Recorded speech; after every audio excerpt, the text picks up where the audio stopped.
예, 여러분 안녕하십니까? 우리가 그동안 아주 오랫동안 이 한국사 무려 1000페이지가 넘는 부분에 대해서 함께 힘들게 이렇게 강의를 해 왔고 여러분들 공부를 해 오셨는데 오늘이 이제 마지막 시간입니다. 이제 오늘은요. 우리 한국 현대사에서 바로 경제 성장과 경제 발전을 어떻게 이루어 왔는지 그 과정에 대해서 한번 살펴보도록 하겠습니다. 자, 먼저 광복 직후에는 남측과 북측이 있을 때 북측이 훨씬 유리한 조건에 있었었죠.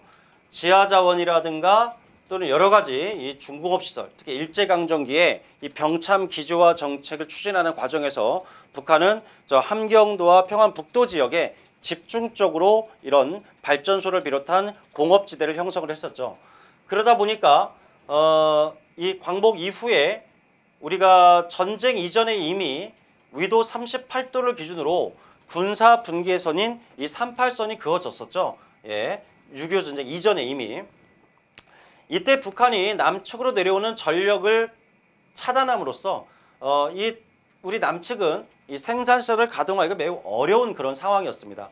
또한 북한의 사회주의 세력들이 권력을 잡기 시작하면서 지주라든가 지주, 자본가와 같은 이런 반공산주의 이런 세력들이 월남이라는 걸 하게 되죠. 그 38선을 넘어서 자유민주국가였던 이 남측으로 대규모로 월남을 하게 됩니다.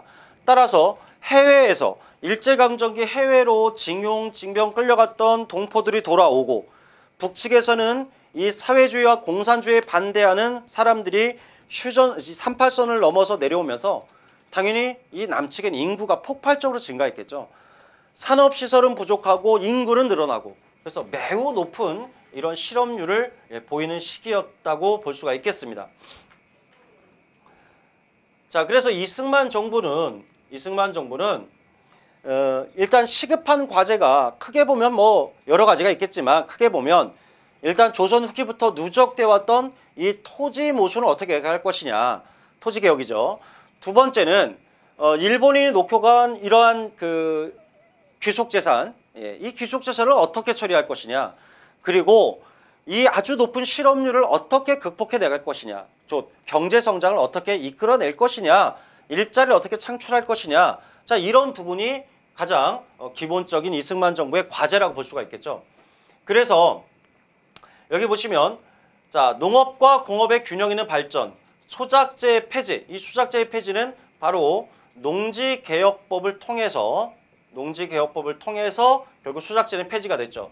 왜냐하면 이 농지개혁법이라고 하는 것이 바로 경자유전의 원칙이라고 해서 농사를 짓지 않는 자는 토지를 소유할 수가 없고 특히 지주제가 이제 폐지가 됐던 것이 3정보 이상의 토지는 국가가 유상으로 매수하게 됐기 때문에 결국 지주제, 소작제는 폐지가 됐던 것이죠. 49년에 법이 만들어져서 50년부터 토지개혁이 시작이 됐고 57년에 가서 마무리가 됐었죠. 자, 기업활동의 자유, 사회보장제도 실시, 특히 인플레이션의 극복, 물가 상승 이런 것들을 이제 이 이승만 정부가 해결해야 되는 어떤 과제다 이렇게 볼 수가 있겠고요. 자, 그다음 6.25 전쟁이 끝난 후에, 미국은 우리에게 무상 원조를 제공했는데 이 무상 원조가 바로 밀가루, 밀이죠. 밀. 그리고 설탕의 원료인 원당, 사탕수수, 그리고 목화. 이 세 가지가 모두 하얗기 때문에 제분업, 제당업, 면직업이 이 무상 원조를 바탕으로 6.25 전쟁 이후에 곧 50년대 중후반에 발전하게 됐는데 그걸 우리가 삼백산업이다 이렇게 부르죠. 삼백산업. 색깔이 하얘니까. 자, 그리고 귀속재산. 일본인이 놓고 간 기업과 토지와 건물들을 한때 미 군정 하에서도 이 귀속재산을 불허한 적이 있죠. 하지만 그걸 마무리를 하지 못했었고 1949년에 귀속재산 처리법을 제정함으로써 이제 불허를 하는데 다만 일본인이 놓고 간 거니까 사실상 주인이 없는 것이죠. 이 주인이 없는 것을 대한민국 정부가 몰수를 했던 것이고 관리를 했던 것이고 이제 이것을 결국 민간인에게 다시 불화를 하는데 그 원칙은 공개 입찰이 가장 공정하겠죠.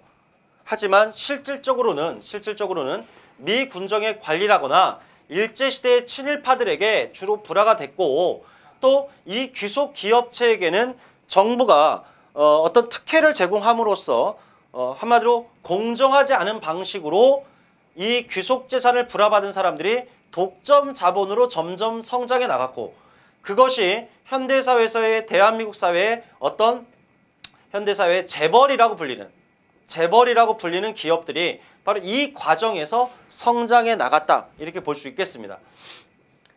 자, 그다음 농지개혁.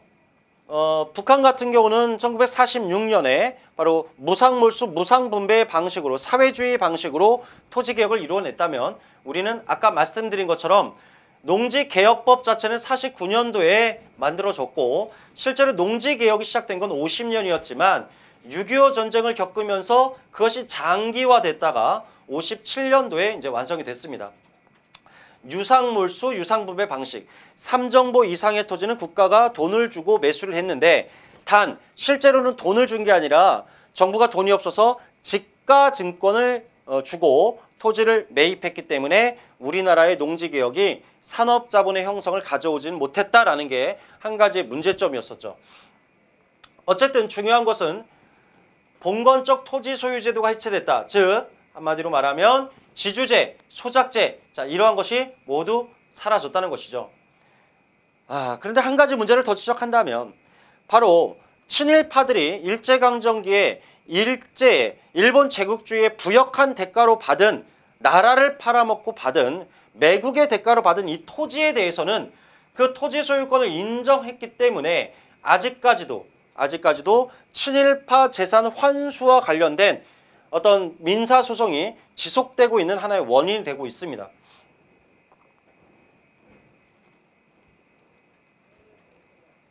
자, 반드시 이러한 사료들은 반드시 참고하시고 읽어보셔야 됩니다. 자, 6.25 전쟁에 의한 피해, 뭐 당연하겠죠. 시설들이 많이 이렇게 파괴가 됐을 것이고요. 그리고 당연히 물자가 부족했으니까 엄청난 인플레이션이 지속됐겠죠. 그런데 아까 미국에서는 50년대 중후반에 재분, 재당, 그리고 이 모직산업의, 면직산업의 원료인 이 목화를 제공해 줌으로써 300산업이 발전했다라고 하는 것은 아까 말씀드렸습니다. 그런데 문제는 이 미국이 무상으로 제공한 이러한 원료를 어떤 기업에게는 분배를 해야 되는데, 그러한 것을 분배받는 기업들은 당연히 정부와 어떤 유착관계에 있는 그런 기업들이었을 거예요. 그죠? 그래서 이러한 정경 유착과 관련해서 특정 기업에게 혜택이 돌아가는 어떠한 문제점도 이 시기에는 발전했습니다. 발전한 게 아니라 그러한 문제가 발생했던 것이죠. 자, 이승만 정부 때는 7개년 경제개발 계획을 수립했지만 4.19 혁명으로 당연히 시행되지 못했고요. 장면 내각에서도 이 7개년 계획을 수정해서 5개년 경제개발 계획을 수립했지만 61년에 5.16 군사정변이 일어나면서 다시 실행되지 못했습니다. 그래서 우리나라가 단계적인 경제개발 계획을 실천하게 된 시점은 바로 군사정부였던 바로 62년부터입니다. 조심하셔야 될 것은 우리가 3공화국은 63년부터 72년 유신헌법 체제 바로 전까지예요. 그리고 4공화국은 72년 유신헌법부터 79년의 11.6 사태까지고, 그런데 5.16 군사정변이 일어났던 61년부터 제3공화국이 수립되기 전까지 요 시기는 군사정부라고 부르고요. 이 경제개발 5개년 계획이 실행된 것은 바로 군사정부에서 실행된 것이지 3공화국에서 실행된 것은 아닙니다. 자, 제1차, 제2차 경제개발계획은 모두 60년대라고 보시면 돼요. 60년대. 자, 60년대인데 1차 경제개발계획은 의류, 신발, 합판 등과 같은 좀 가벼운 소비재인 어떤 경공업 위주예요. 경공업. 우리가 자본도 없고 기술도 없고 원료도 부족한 나라죠. 그래서 생산 요소 중에 그나마 가지고 있는 것은 저렴한 임금밖에 없습니다. 그래서 노동 집약적 경공업을 집중적으로 육성할 수밖에 없었고, 하지만 1차 경제개발개혁은 사실상 자본 부족으로 실패했어요. 자본이 없다. 기본적으로 자본이 없으면 시설을 마련할 수가 없고 아무리 값싼 노동력이 있다 하더라도 간의 수공업 형태를 하지 않는 이상은 자본 없이는 공업을 성장시킬 수가 없었겠죠. 그래서 정부는 이 자본 부족의 실패 때문에 2차 경제개발계획 때에는 외국 자본, 이 외국 자본을 유치하고자 하는 노력을 여러 방면으로 경주하게 됩니다. 예를 들어서 여러분들 그 국제시장이라는 영화를 보면 우리가 파독 광부나 파독 간호사들이 있죠. 왜 갑자기 독일에서 서독 지역에서 이 광부와 간호사의 이 인력을 대한민국 사람들이 건너가서 이민 가서 그것을 충당해야 됐느냐. 물론 개인적으로 가서 돈을 벌기 위해 살 수도 있었겠지만 당시 3공화국은 전폭적으로 이 파독 광부와 간호사를 장려했죠. 그 배경에는 바로 1차 경제개발계획이 자본 부족으로 실패했기 때문에 외국의 광부와 간호사를 보냄으로써 이들이 한마디로 외화를 벌어들인 거죠. 지금 북한 정부가 붕괴되는 과정에서 많은 북한 노동자들이 외국에 가서 돈을 벌고 그것을 이 북한으로 송금해 주듯이 이 광부와 간호사들이 독일에 가서 취직을 한 후에 벌어들인 그 월급을 대한민국으로 다시 송금함으로써 이렇게 벌어들인 외화가 경제 자본의 어떤 종잣돈으로 쓰였다는 겁니다. 당연히 한계가 있었겠죠. 그래서 한계가 있었기 때문에 한일 국교 정상화 과정에서 굴욕적인 한일 협정일지라도 약 8억 달러 규모의 유무상의 차관을 들여오면서 경제 개발을 위한 어떤 자본을 사용한 것이죠. 물론 이것이 경제 성장의 어떤 밑거름이 됐다 하더라도 이것 자체가 정당화될 합리화될 수는 없는 것이죠. 다만 우리가 어떤 한 정권의 공과 사를 논할 때 박정희 정권의 어떤 공을 논할 때는 경제 성장을 빼놓고 말할 수가 없는데 그 경제 성장을 위한 하나의 자본을 형성하는 과정에서 이러한 한일 협정이 이루어졌다라는 것을 일단 기억하실 필요가 있겠죠. 또한 베트남의 한국군을 파병하는 과정에서 주한미국 대사와 브라운이라는 이 미국 대사와 이 대한민국 정부가 비밀리에 작성한 각서가 있었죠. 바로 우리가 브라운 각서라고 했는데요. 이 브라운 각서를 통해서 우리는 AID 차관을 얻는 조건으로 베트남에 파병을 했었고요. 그리고 그 이후에도 우리는 중장기 차관을 지속적으로 도입을 해 나갔습니다. 그 말은 무상 차관을 제외한 유상 차관은 일종의 빚이죠. 빚. 국채입니다. 국채. 따라서 우리가 외국 자본에 지나치게 의존하는 그런 결과를 가져왔고요. 또 미국과 일본으로부터 주로 차관을 도입하다 보니까 그 무역 관계도 대미무역, 대일무역에 의존할 수밖에 없고 이것이 무역 적자를 증가시키는 하나의 원인으로 작용하기도 합니다. 다만 이러한 차관 도입이 경제 성장을 위한 자본을 형성하는 과정에서 이루어졌다는 것을 이제 기억하실 필요가 있겠죠. 그 결과 이제 우리가 경제를 성장하려면 기본적으로 산업 기반 시설들이 갖추어 줘야 되는데 경부고속도로가 가장 상징적이겠죠. 1970년에 경부고속도로가 완공이 됩니다. 개통이 됐죠. 자, 그리고 3, 4차 경제개발계획. 자, 이때는 이제 큰 전환이 이루어져요. 아까 1차, 2차 경제개발계획은 노동집약적 경공업 위주였다라고 한다면 3, 4차, 곧 제4공화국에서 이루어진 경제개발계획은 중화공업으로 전환이 돼요. 자본집약형 중화공업으로 전환이 된다. 그 중에서 이제 수출 자유무역 지역을 이제 설치하게 되는데 울산, 포항, 창원, 여천, 구미 등의 새로운 공업자를 조성했다라고 하지만 수출 자유무역 지역은 이 중에 두 군데입니다. 바로 마산과 익산이죠. 마산과 익산. 요 마산과 익산이 외국 자본을 유치하는 조건으로 세금 감면 혜택을 주는 그런 공업지역이라고 볼 수가 있고요. 이것을 모방한 것이 중국의 경제특구. 그리고 이러한 중국의 경제특구를 모방한 것이 바로 북한의 낮은 선봉 자유무역지대에 해당된다라는 것은 전 시간에 한번 설명을 드린 적이 있었죠.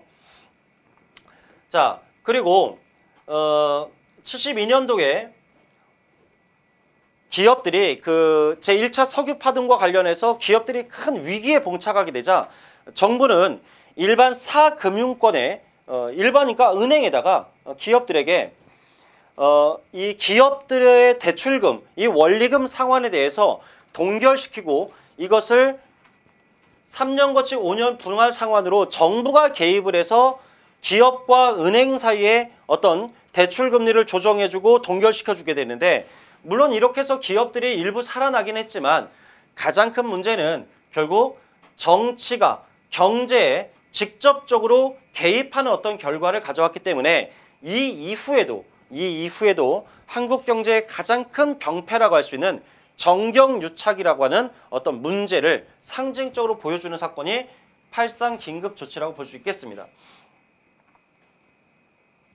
자, 이렇게 1970년대 초반의 3차 경제개발계획의 어떤 성과를 보여주는 게 포항제철, 그리고 4차 경제개발계획을 만들어진 고리 원자력발전소가 있고요. 그래서 이 결과로 나타난 것이 바로 중화공업 우선정책이었고, 1차 산업 비중보다는 2차 산업이, 2차 산업 비중보다는 3차 산업의 비중에 어떤 확장을 가져오죠. 우리가 이것을 산업구조의 고도화 이렇게 부르기도 합니다. 산업구조의 고도화는 1차, 2차 산업의 비중이 이런 역삼각형을 이루는 걸 말합니다. 1차, 2차, 3차. 한마디로 3, 4차 경제개발계획은 어느 정도 우리나라의 근대적 산업화에 성공을 거둔 시점이다, 이렇게 볼 수 있겠습니다. 그래서 1977년은 매우 의미 있는 해입니다. 1977년이 바로 수출 100억 달러라는 어떤 금자탑을 이룬 그런 해이기도 하죠. 그래서 1977년 수출 100억 달러 돌파는 상징적 의미가 있으니까 이것 좀 기억해 두실 필요가 있겠습니다. 자, 그리고 사회 간접시설로 아까 경부고속도로가 70년에 개통됐다는 거 말씀드렸고요. 또 녹색혁명은 뭐냐면 1970년대만 해도 아직 우리는 식량 자급 단계에 이르지 못했습니다. 그래서 박정희 정부에서는 품종 개량을 통해서, 제가 알기로 뭐 통일벼라고 부르더라고요. 이런 품종 개량을 통해서 식량 자급을 위한 여러 가지 노력, 바로 농업혁명을 이루게 됐는데 그것을 별도로 녹색혁명이다, 자, 이렇게 부르기도 합니다. 그래서 현재는 우리가 쌀이라고 하는 우리 주식은 거의 자급 단계에 이르게 된 것이죠. 자, 그리고 박정희 정부를 상징하는 것이 바로 이 새마을 운동이라고 볼 수 있을 텐데요. 자, 이 새마을 운동은 근면, 자조, 협동이라는 이 3대 세 가지 어떤 이념을 바탕으로 슬로건을 바탕으로 이제 진행이 됩니다. 저는 개인적으로 이 새마을 운동이 박정희 정권에서 이루어낸 가장 큰 긍정적인 어떤 정책이라고 저는 이제 개인적으로 평가를 하는데요. 제가 아는 어르신들은 이런 얘기를 해요. 과거에 이 농촌에서 가장 힘든 것은 바로 농번기가 아니라 사실 농한기다.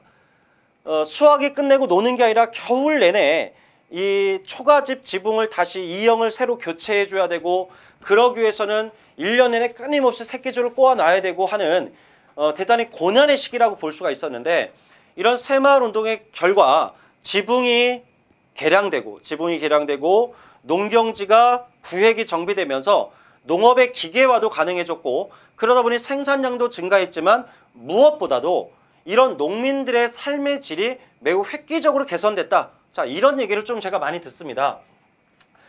그래서 외국에서는, 특히 유엔에서는요, 이 새마을 운동이 빈곤국에서 빈민을 퇴치하는 가장 대표적인 사례로서 이것을 홍보하고 있습니다. 그래서 얼마 전에는 이 새마을 운동 관련 기록물들이 세계 문화유산, 기록문화유산에 이제 등재되기도 했던 것이죠. 하지만 평가는 항상 엇갈릴 수 있습니다. 긍정적으로 본다면 국가의 총체적인 발전에 어떤 기여한 정책이다, 이렇게 볼 수가 있고, 이 새마을 운동이라는 것이 부정적으로 봤을 때는 박정희 정권이 어떤 체제 이념을 홍보하는 어떤 수단으로서 활용이 되어 왔다, 라는 측면을 또 지적할 수는 있겠죠. 자, 경제개발 계획에 따른 문제점을 보면 첫째, 정부 주도형이다. 정부가 주도했다. 자, 물론 경제가 발전하는 과정은 여러 유형이 있을 수가 있을 거예요. 예를 들어 영국 같은 나라, 산업혁명이 제일 먼저 시작된 나라는 민간 주도형이고요. 그리고 2차 산업혁명이라고 불리는 뭐 독일이라든가 미국이라든가 이런 나라들은 사실 정부 주도형의 발전이었죠. 그리고 식민지 국가였던 나라들이 2차 세계대전 이후에 독립국가를 세웠을 때 이 국가들이 경제를 성장하는 주된 방법은 민간 자율형이 아닌 사실은 정부 주도형이죠. 왜냐하면 적은 비용으로, 저비용으로 가장 빠른 효과를 가져올 수 있는 방안이라고 볼 수 있기 때문이죠. 물론 그것은 각 국가가 처한 상황에 따라 좀 다를 수는 있겠죠. 자, 어쨌든 우리나라는요, 1, 2차 3공화국 때의 경제개발 계획도 그리고 3, 4차 바로 제4공화국 때의 경제개발 계획도 모두 정부 주도형으로 이루어졌다는 것이고 이것이 정경유착이라고 하는 아주 심각한 폐해를 가져오게 되죠. 이것은 현재에서도 끊임없이 문제가 되고 논란이 되는 부분이기도 합니다. 예. 그래서 이 관료들의 행정 관료들의 공무원들의 부정부패를 일소하기 위해서 그 김영삼 대통령 때는 공직자의 재산 공개라든가 금융 실명제라든가 뭐 이런 것들을 시행하게 된 것이죠. 자, 그다음 선성장 후분배 정책. 자, 선성장 후분배 정책은 공업을 우선적으로 성장시키기 위해서 노동자에게 임금을 많이 줄 수 없다. 한마디로 저임금을 줄 수밖에 없다라는 논리죠. 파이를 일단 키워놓고 그때 가서 큰 조각을 나눠 먹자는 거예요. 노동자의 일방적인 희생을 강요하는 것이죠. 이러한 저임금 정책을 하기 위해서는 노동자들의 기본적인 삶을 유지하기 위해서 저고가 정책을 병행할 수밖에 없습니다. 한마디로 정부가 곡식 가격을 의도적으로 억제함으로써 노동자들의 저임금 정책에 따른 불만을 무마하고자 했던 것이죠. 따라서 일부 기업의 성장을 위해 노동자와 농민의 희생을 요구했다는 것입니다. 그러니까 이것은 어떤 문제를 가져올까요? 공업을 위해서 농업을 희생했으니까 한마디로 산업 부분 간의 격차를 가져왔을 것이고 도시를 위해 공업도시를 위해 농촌 경제를 몰락시켰으니까 바로 도시와 농촌 간의 지역 간 격차를 발생시켰을 것이고요. 그리고 일부 자본가들의 이익은 추구되었지만 노동자들은 저임금 노동에 시달렸으니까 또 계층 빈부격차라는 계층 격차를 또 가져왔겠죠. 산업 부분 간 격차, 지역 간 격차, 계층 간의 격차 등 이 한국 사회가 이렇게 이분화된 사회로 발전할 수 있는 그러한 문제를 가져오는 가장 근본적인 것이 선성장 후분배 정책에 따른 결과다 이렇게 볼 수 있겠습니다. 그래서 이 노동운동을 끊임없이 이제 억압해 왔던 것이죠. 그런데 이제 1970년에 그 전태일, 청년 노동자 전태일이 그 동대문의 평화시장에서 근로기준법을 준수하라고 외치면서 자기 몸을 불사른 적이 있죠. 이것이 우리나라 노동운동의 효시라고 볼 수가 있겠고요. 그 이후에도 박정희 정권은 노동조합 자체를 합법화시키지 않았었죠. 불법으로 억압을 해오다가 그러다가 87년 6월 민주항쟁 이후에 이제 노동운동이 합법화되고 그리고 활성화됐던 것이죠. 그럼에도 불구하고 노태우 정권 때도 아직도 그 전국교직원 노동조합, 우리가 하는 전교조라고 하는 단체는 여전히 불법 단체였었죠. 어쨌든 중요한 건 87년 6월 민주항쟁 이후에 가서야 노동운동이 활성화된다는 것. 자, 또 하나 이제 문제점은 외국 의존도죠. 외국 의존도. 우리는 특히 대미, 대일 무역 의존도가 좀 높았고요. 최근에는 이제 중국이 급성장하면서 우리의 주된 무역 상대국은 바로 중국입니다. 그래서 중국의 재채기라면 한국 경제가 뭐 감기가 아니라 폐렴에 걸리다 뭐 이런 말이 있기도 한데 그만큼 우리는 내수 시장이 매우 약해요. 취약하단 말이죠.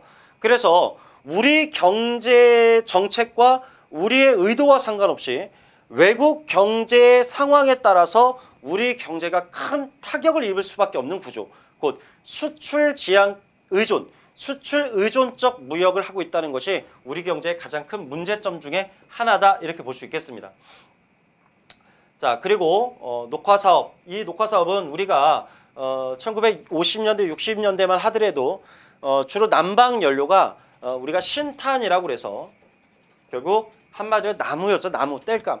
그래서 대부분의 산이 이렇게 민둥산이었는데 70년대 들어와서 이 산림법이 공포되고 산림 녹화 사업이 시작되면서 한마디로 우리가 지금 우리가 볼 수 있는 이 푸르른 산들이 바로 이러한 산림 녹화 사업의 결과다 이렇게 볼 수가 있겠고요. 그 다음에 4대강 유역 종합개발계획. 자, 이것은 이명박 정부 때 시작됐던 그 4대강 사업과는 좀 별개입니다. 이명박 정부 때 4대강 사업은 일종의 치수 사업이죠. 무슨 말이냐면 홍수와 가뭄을 방지하기 위한 일종의 치수 사업이었고 일각에서는 그것이 이명박 대통령이 대통령 후보 시절에 제안했던 바로 운하죠. 운하. 4대강 운하 사업의 일환이다라고 이제 보기도 하고요. 박정희 정부 때 시작됐던 이 4대강 유역 종합개발계획은 각 지역을 4개 강의 유역권으로 놓고 그 지역을 강만 개발하는 게 아니라 그 지역의 일대를 하나의 권역으로 여기고 종합개발을 하는 그런 방식이었죠. 물론 가뭄과 홍수 대비가 목적이긴 하지만 그 일대의 경제 개발까지 함께 이루어냈다는 것이 하나의 특징이라고 볼 수 있겠습니다. 자, 그 다음에 1970년대에 두 번의 파동이 있었죠. 제1차, 제2차 석유 파동인데 배경은 같지만 결과는 좀 달라요. 예를 들어서 제1차 석유 파동이나 제2차 석유 파동은 모두 산유국들이 집중적으로 분포하고 있는 저 서남아시아, 우리가 중동 지역이라고 하죠. 그 지역에서의 전쟁 때문에 그 지역의 중동 전쟁이라는 그 지역의 정치 어떤 종교 문제 때문에 시작된 것이 바로 석유 파동이죠. 한마디로 산유국들이 석유 생산을 줄이면서 국제사회의 석유 공급량이 줄어들고 석유 가격이 폭등하면서 발생한 게 석유 파동입니다. 그런데 제1차 석유 파동은 그나마 산유국들이 이 건설업에 집중적으로 투자하면서 우리 기업들이 그 서남아시아 지역에서 일어나는 건설 투자 경기에 참여하면서 극복을 해냅니다. 그런데 2차 석유 파동은 무려 1980년에는 지속적으로 플러스 경제 성장을 하고 가다가 1980년에 경제 성장률이 마이너스를 기록하기도 합니다. 이것은 어마어마한 어떤 상징성이 있는데요. 응답하라 1988을 보면 그 성동희 씨가 다니는 은행의 금리가 무려 연 17, 18%입니다. 그만큼 그 시기는 경제 성장률이 매우 높았던 시기인데 물론 이것은 1980년대고 이건 1970년대랑 좀 차이는 있지만 거의 7에서 8% 거의 10%에 가까운 빠른 경제 성장률을 이루다가 경제 성장률이 마이너스를 기록했다는 건 엄청난 경제 위기라고 볼 수가 있겠습니다. 따라서 이러한 2차 석유 파동은 어떤 결과를 가져오냐면 결국 박정희 정권의 위기를 가져오고 이러한 박정희 정권의 위기가 결국 YH 무역 노동자 사건이라든가 무역 사건이라든가 이것을 바탕으로 나타난 YH 무역 사건과 이것 때문에 발생한 부산과 마산에서 항쟁, 부마 항쟁, 이 부마 항쟁을 때문에 계엄령을 선포됐고 이 계엄령 와중에서 바로 김재규에게 박정희 대통령이 암살당하는 12.6이라고 하는 국가적 어떤 위기까지 발생을 했는데 이러한 시점, 바로 1970년대 후반에 박정희 정권의 위기와 몰락을 가져다 주는 그 경제적 배경 중에 하나가 2차 석유 파동이라는 것. 이걸 기억해 두셔야 됩니다. 자, 그래서 1980년대에는 전두환 정권이 이제 들어서면서부터 석유 파동을 극복하기 위한 여러 가지 경제 안정화 정책들이 이제 추진이 됐고, 뭐 그 내용들은 뭐 그냥 읽어보시면 될 것 같고요. 결과가 중요합니다. 여기서는. 자, 여기 보시면 3저 호황을 맞이했다라고 되어 있는데, 3저 호황은 바로 저금리, 저유가, 저달러 시대입니다. 이것은 우리 한국 경제에만 영향을 미친 것이 아니라 당시 1980년대 중반에 국제사회가 전반적으로 저달러, 저금리, 저유가에 따른 경제 호황기라고 볼 수가 있어요. 그래서 이러한 경제 호황기에 국제사회 분위기와 맞물려서 아주 빠른 경제 성장을 이루어낸 시기가 바로 80년대 중반 전두환 대통령 시기라고 볼 수가 있겠습니다. 자, 그리고 이제 산업화에 따른 어떤 변화들을 하나씩 살펴보면요. 산업구조의 고도화. 자, 이것은 아까 말씀드렸습니다. 산업구조가 고도화된다라고 하는 것은 1차 산업에 종사하는 인구 비중보다는 2차, 2차보다는 3차. 그래서 역삼각형의 이러한 구조를 갖고 있는 것이 바로 산업구조의 고도화라고 말씀드렸고요. 그리고 또 하나의 이제 변화가 도시화죠. 우리가 보통 도시화 곡선이라는 게 있거든요. 도시화 곡선을 보면 눈 S자 곡선이다라고 불러요. 눈 S자 곡선. 자, 이렇게 그리는데요. 어느 정도는 이렇게 인구가, 이게 도시 인구가 전체 인구의 100%가 도시에 살 때하고, 자, 0%에서 100%까지를 놓고 봤을 때 여기를 1단계가 이제 농업 위주의 경제 정책을 할 때예요. 그래서 농촌 인구가 도시 인구가 20%를 넘지 못하는 그런 시점이고요. 그러다가 우리나라는 1960년대를 기점으로 도시 인구가 이렇게 완만하게 증가하기 시작해요. 완만하게. 그러다가 이제 점점 가속화되죠. 점점 가속화되다가 전체 인구의 약 80% 이상이 도시화 살 때를 우리가 종착 단계라고 부르거든요. 가속 단계에서 종착 단계. 그래서 이때부터는 오히려 도시 인구가 너무 많아지면서 도시화 문제, 그러니까 이촌양도에 따른 환경 문제, 주택 부족, 교통 문제, 이런 문제들이 발생하는 그런 시기라고 볼 수가 있겠죠. 그래서 다시 말씀드리면 도시화가 빠르게 진행되면서 곧 이촌향도 현상이 나타나면서 여러 가지 도시 문제가 발생하는 그러한 시점이다. 그래서 이 시기에는 농촌이 일방적으로 희생당하는 그런 시점이죠. 바로 저임금 정책에 따른 저고가 정책으로, 이 저고가 정책으로 농민들이 희생을 당했다는 거고, 또 1990년대에는 1993년에 우루과이 라운드 협상이 타결되면서 우리가 농수산물을 이제 수입 개방 조치를 하게 됐죠. 그에 따라서 이 농가 소득이 외국 농산물과의 경쟁에서 이 가격 경쟁력에 밀리다 보니까 한마디로 이 농수산물 시장 개방에 따른 농촌의 위기가 가속화된 시점이 90년대다 이렇게 볼 수 있겠습니다. 자, 그리고 노동 조건의 악화 때문에 결국 노동운동이 활성화됐고요. 이 노동운동이 계속 불법으로 여겨지다가 정부의 탄압을 받다가 87년 6월 민주항쟁 이후에 노동운동이 합법화됐다. 그러나 전교조 같은 경우는 계속 불법 단체로 탄압을 받았었고, 그리고 이제 바로 IMF를 맞이하게 됐죠. IMF. 그래서 오늘날의 한국 경제를 보면 일단 우리나라는 세계 무역 규모만 따지고 보면 세계 12위에서 9위를 왔다 갔다 하는 걸로 제가 알고 있어요. 그러니까 대략 세계 10위권이에요. 전체 무역 규모를 놓고 보면. 그래서 경제적인 측면에서는 선진국이라고 이제 볼 수가 있을 텐데, 그래서 일단 지역경제협력체인 APEC이라고 했죠. 자, 아시아 태평양 경제협력체의 일원으로 이제 활동을 하고 있어요.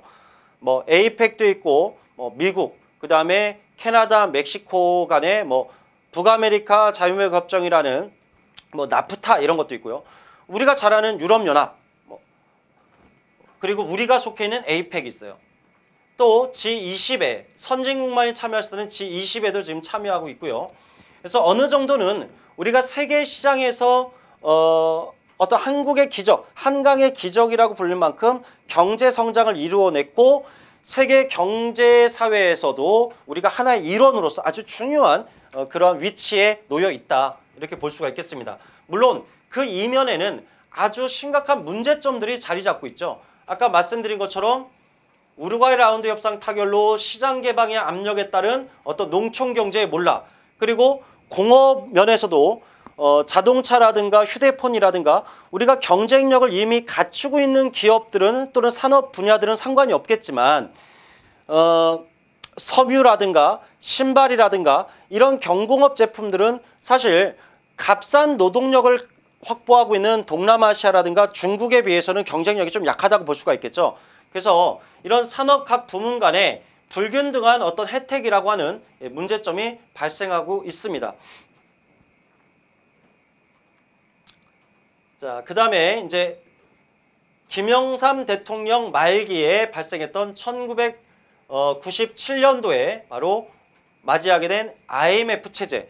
그러니까 IMF는 국제통화기금이고, 그러니까 우리가 외환을 어느 정도 비축해 둬야, 외환 보유고가 어느 정도 확보가 돼야 우리가 외국에서 꾸어온 차관이라든가 기업들이 외국에서 외국은행에서 빌려온 어떤 투자금에 대한 이자를 지급할 수가 있는데, 외환 보유고가 바닥나면서 우리 국제사회에서의 우리 신용도가, 국가 신용도가 이제 떨어지게 되고 더 이상 기업들이 더 이상 외국에서 돈을 융통할 수 없게 되는 상황이 이르게 되자 우리는 국제통화기금에게 구제금융을 받은 거죠. 한마디로 돈을 꿔온 겁니다. 그래서 IMF는 돈을 갚을 때까지는 IMF가 우리나라 경제에 배나라 감나라라고 어떤 체제 개혁에, 체질 개선에 개입하게 되는 것이죠. 이걸 우리가 IMF 체제라고 하고, 이때 IMF가 우리 국가 경제에 가장 많이 요구한 것이 바로 구조조정이죠. 구조조정. 한마디로 구조조정이라는 건 우리 기업들이 효율성이 좀 떨어진다는 거예요. 기업의 어떤 규모라든가 기업의 어떤 자산 규모가 순자산이 실제로 그 기업의 자산 대비 이 부채가 너무 많다거나 매출액 대비 직원들이 너무 많다거나 이런 문제들이 있다는 거죠. 그래서 한마디로 다이어트하라는 거예요. 그러다 보니까 결국 대량 실업이 이루어지게 됐고, 이러한 구조조정 과정에서 수많은 실업자들 그리고 비정규직 노동자가 급증하는 문제. 자, 이것은 이미 IMF 체제를 극복한 게 99년이니까 지금 대략 뭐 한 17년이 지났죠. 17년이 지났는데도 불구하고 이 IMF 체제에 따른 후유증이 지금도 있다고 볼 수가 있겠어요. 왜냐하면 한마디로 말하면 이 모든 것은 IMF 체제 이후에 우리 사회에 나타난 것은 신자유주의 정책이라고 볼 수 있어요. 신자유주의 정책은 그동안의 복지를 추구해왔던 큰 정부에서 이제 민간 경제의 자율적인 경쟁을 주도하는 작은 정부 체제, 곧 과거의 야경국가 체제로 돌아가는 것이다 라고 볼 수가 있겠는데, 그러다 보니까 사회보장제도가 확대되기보다는 사회보장제도가 약간 축소되는 경향이 있고, 그리고 비정규직이 늘어나게 되고, 또 물론 제 입으로 뭐 이거 말씀드리기 좀 그런데 최근에 정부가 추진하고자 하는 노동개혁법도 지금 노동자 측에서는 이렇게 얘기를 하죠. 쉬운 해고가 가능한, 또 정규직을 일용직이나 또는 계약직으로 전환하기 보다 쉬워진 개혁이다 라고 해서 많은 노동자 단체가 이제 반대하고 있는데, 그 전반적인 흐름이 바로 신자유주의 정책에 있다 이렇게 볼 수 있겠습니다. 따라서 우리가 앞으로 이루어내야 될 어떤 과제라고 한다면, 일단 정부 입장에서는 기업 활동이 보다 원활하게 이루어질 수 있도록 어떤 각종 규제라든가 이러한 것은 좀 완화해 줄 필요가 있다. 근데 무턱대고 규제를 완화하게 되면은 또 불공정 경쟁이 일어난다거나 기업의 어떤 부정과 부패를 눈감아주는 뭐 그러한 형국이 될 수 있을 테니까, 정부가 잘 선별을 해서 무조건 공기업을 민영화할 것이 아니라 민영화를 했을 때 효율성과 어떤 경제성을 가질 수 있는 분야만 민영화하는 것이고, 각종 규제를 철폐하는 것이 아니라 그동안 기업 활동에 걸림돌이 됐던 규제만 철폐를 하는 방식으로 가는 것이 좀 합당하다 이렇게 볼 수가 있겠죠. 그래서 정부가 세일즈 외교를 통해서 기업 활동을 좀 지원해라 이런 것이고요. 기업들은 끊임없는 기술 개발 투자를 통해서 지속적인 성장을 할 수 있는 바로 방안을 구축해야 될 것이고, 또 기업의 이윤을 사회에 환원하는 그러한 사회적 기업이 좀 더 확대될 필요가 있겠다는 것이죠. 그렇게 했을 때 바로 성장과 분배를 동시에 달성할 수 있을 거예요. 우리가 흔히 보수주의 세력들은 성장을 우선이라고 얘기를 해요. 그죠? 자, 지금 복지를 확대하다 보면 그나마 성장하던 우리 경제도 성장 동력을 상실할 수밖에 없다. 이렇게 얘기를 하고, 또 일부에서는 자, 이미 우리나라는 어느 정도 성장을 했으니 이제는 분배를 확대할 때다. 곧 격차를 줄여줌으로써 오히려 노동자들에게 더 많은 어떤 노동에 대한 원동력을 동기를 부여할 수 있다. 이렇게 주장하는 세력이 있어요. 분배가 우선이다. 성장이 우선이다. 그런데 제가 보기에는요. 이것은 선순환의 문제죠. 자, 선순환의 문제. 한마디로 이것을 했을 때 이것은 불가능하고 이것을 이게 불가능한 게 아니라 동시에 가능하다는 겁니다. 바로 지역 간, 계층 간, 산업 간의 불평등을 극복하는 것이 오히려 성장을 위한 밑거름이 될 수 있다. 이렇게도 볼 수 있다는 것이죠. 자, 이것이 우리가 앞으로 해결해 나가야 될 바로 선진적인 복지 경제 국가로서 나아가기 위한 하나의 과제다. 이렇게 말씀드릴 수 있겠습니다. 자, 이렇게 해서 그동안 우리가 고대, 중세, 그리고 근세, 그리고 근대 태동기, 그리고 현대사 요 5개의 시대와 관련해서 정치, 경제, 사회, 문화 총 4, 5, 20 총 20단원에 해당되는 큰 대단원으로서 아주 긴 달리기를 해왔습니다. 다음 기회에 이제 여러분들하고 어떤 동형 문제라든가 뭐 기출 문제 풀이에 의해서 또 뵐 기회가 있겠지만 그동안 수고 많으셨고요. 1회 회동만으로는 단 한 번의 한국사 교재 정독만으로는 한국사 문제를 풀 수가 없어요. 한국사는 아시다시피 분량이 방대합니다. 그리고 기출 문제는 점점 지역적으로 출제되고 있다는 것을 또 우리에게 각인시켜주고 있고요. 그렇기 때문에 1회 정독만은 절대 해결할 수 없다. 한번 회독하셨으면 문제 푸시고요. 자주 틀리는 단원, 유형 체크해 두신 다음에 그 부분을 또 보셔야 되고요. 동영상 강의 또 보셔야 되고요. 반복만큼 중요한 학습법이 없다고 저는 생각합니다. 그러면 그동안 수고하셨고요. 다음에 뵙도록 하겠습니다.